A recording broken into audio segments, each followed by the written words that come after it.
এবং সত্যি gender equality নয়, মেয়েদেরকে উপরে রাখতে পছন্দ করে।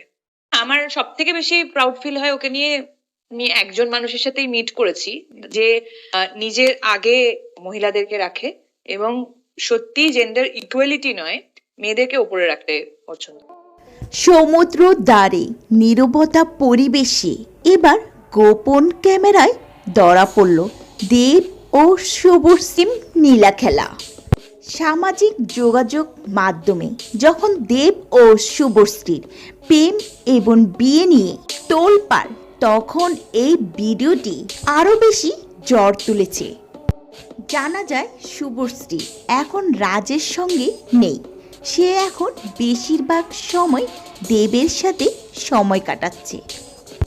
দেব ও শুভশ্রীর এই প্রেম খেলা আজ থেকে নয়, অনেক বছর আগে ছিল তাদের গভীর প্রেম। মাঝখানে মনোমালিন্য, দীর্ঘদিন পর আবারও একসাথে দেব ও শুভশ্রী।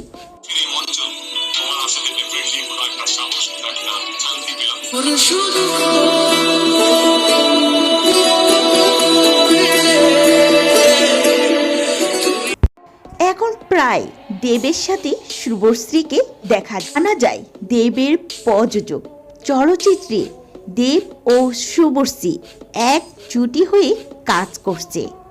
আর এটাই ছিল দেবের প্রথম প্রযোজক চলচ্চিত্র। শুধু কি তাই, দেবের প্রথম দাদাগিরিতে উপস্থিত ছিল শুভশ্রী। আর এমনই জল্পনা কল্পনার মধ্যে দিয়ে যাচ্ছে দেব ও শুভশ্রীর সম্পর্কের গুঞ্জন। তো ভিউয়ার্স, আপনারা কি মনে করেন, দেব ও শুভশ্রী বিয়ে করলে কি ভালো হবে? আপনাদের মূল্যবান মতামতটি ভিডিওটির নিচে অবশ্যই কমেন্টে জানিয়ে দিন।